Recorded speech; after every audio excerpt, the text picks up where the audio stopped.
اللهم صل على محمد وآل محمد۔ یہ جو مسئلے کا پارٹ 2 لکھا گیا ہے یہ شیعہ فقہ سے ناواقفیت، یہی وہ چیز بیسک ڈیفرنس ہے وہابیت میں اور شیعت میں، عقیدے کے بعد عمل میں۔ کہ وہابیت کا ایک اصول ہے، اب میں اس وقت وہابیت کو ممبر والا کریٹیسائز نہیں کر رہا ہوں، ایک علمی بحث کہ وہابیت کا کہا ہے کہ صرف وہ کام کرو جو رسول اور اصحاب رسول نے انجام دیے، جو انہوں نے نہیں انجام دیے وہ نہیں کر سکتے۔ اور 1400 سال سے معصومین نے جو ہم کو فقہ سکھائی اس میں یہ کہ جس کام سے ہم نے روک دیا ہے وہ کام نہیں کرو بس، اور جس سے ہم نے روکا نہیں ہے چاہے ہم خاموش رہے ہوں وہ سب کام تمہارے لیے الاؤڈ ہے۔ اور جہاں تک اس بات کا تعلق ہے کہ علم اور تابوت کو کسی امام نے بوسہ نہیں دیا، تو علم اور تابوت ایک جرنل بات اگر امام نے بتا دی، بہت ہی جرنل ٹائپ کی، کہ جو چیز ہم سے نسبت رکھے اس کو بوسہ دیا جا سکتا ہے، تو اب ضرورت نہیں ہے کہ عالم کی تصویر بنا کر امام کہیں کہ اس کو بوسہ دینا۔ جس چیز کا ہم سے ذرا سے بھی نسبت ہو جائے اس کو بوسہ دینا جو ہے تمہیں ثواب ملے گا۔ اس قسم کی کئی حدیثیں آئی ہیں، اور اگر ہم یہ اصول بنا لیں کہ صرف وہ کام کرنا ہے جو امام نے کیا، باقی سارے کام غلط، تو جیسا میں نے کہا شیعت اور وہابیت میں فرق نہیں رہے گا۔ تو پھر میں بتا دوں کہ شیعت نگیٹو طرح سے چلتی ہے اور وہابیت پازیٹو۔ وہابیت کہتی ہے جو انہوں نے کیا ہے صرف ہم کو وہ کرنا، چاہے 1400 سال بھی گزر گئے لیکن جو ان کے زمانے میں تھا۔ اچھا یہ کہتے تو ہیں، خود اس پہ سٹینڈ نہیں کرتے۔ مجھے اچھی طرح یاد ہے کہ ڈاکٹر اسرار احمد کا جو فتویٰ ایک بہت مشہور تھا کہ انڈا کھانا جو ہے وہ جائز نہیں، کیونکہ رسول نے کبھی انڈا نہیں کھایا۔ بہت جوک سا بھی بنا تھا لیکن اس نے کہا کہ اصول ہے ہمارا، جو کام رسول نے کیا، لیکن بعد میں خود انڈے کھاتے تھے اور وہ کہتے تھے کہ وہ مجھ سے غلطی ہوئی۔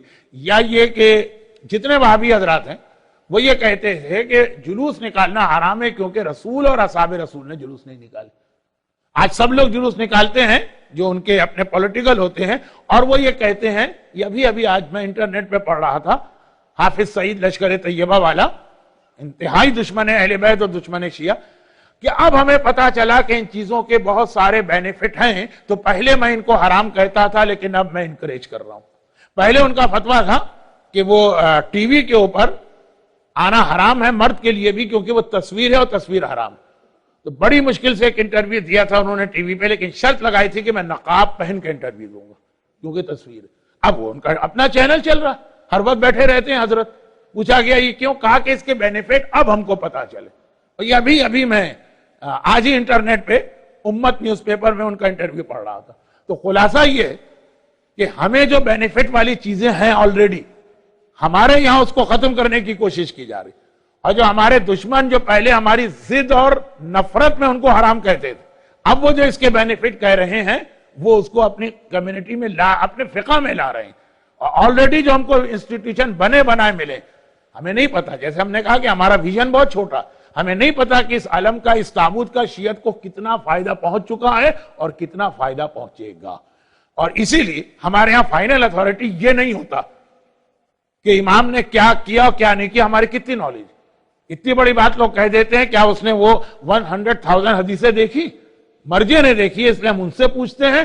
تمام مراجع کی طرف سے اجازت ہے، کس امام نے زری کو بوسہ دیا؟ لیکن آج بھی آپ دیکھیے گا کہ آغا خامنائی اور امام خمینی کی کتنی تصویریں ملیں گی کہ وہ زری کو بوسہ دے رہے ہیں، اور معصومہ قم کی زری کو جو 14 معصوم میں بھی نہیں آتے۔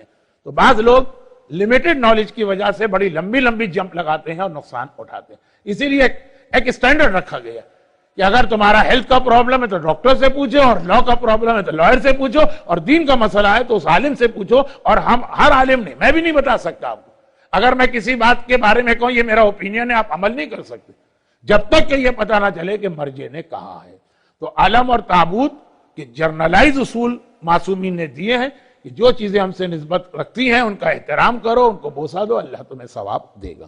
یہ بہت لمبی بات اس لیے ہو گئی کہ آج کل ہماری قوم میں یہ ایشوز بہت سے سنسیئر لوگوں نے بھی اٹھا دیے۔ کیا مجلس میں تو مجمع ذرا شاعری والا تھا، کوئسچن آنسر میں شاعری والا اتنا مجمع نہیں لگ رہا، لیکن کوئی ایسا شعر ہے نا کہ میں ہوا کافر تو وہ کافر مسلمان ہو گیا. تو اب یہ ہے کہ جو ہمارے دشمن وہابیت کی سمجھ میں چیزیں آنے لگی کہ جلوس ہونے چاہیے اور ماڈلز، علم تابوت ماڈل ہے نا، زری تعزیہ حرام تھا ان کے یہاں.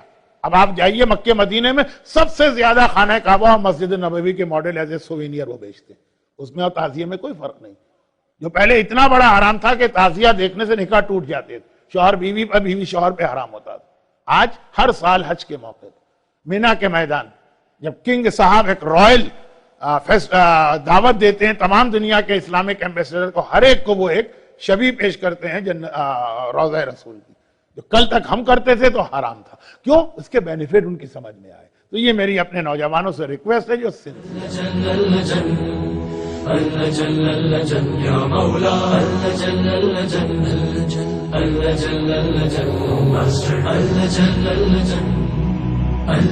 يا صاحب السماء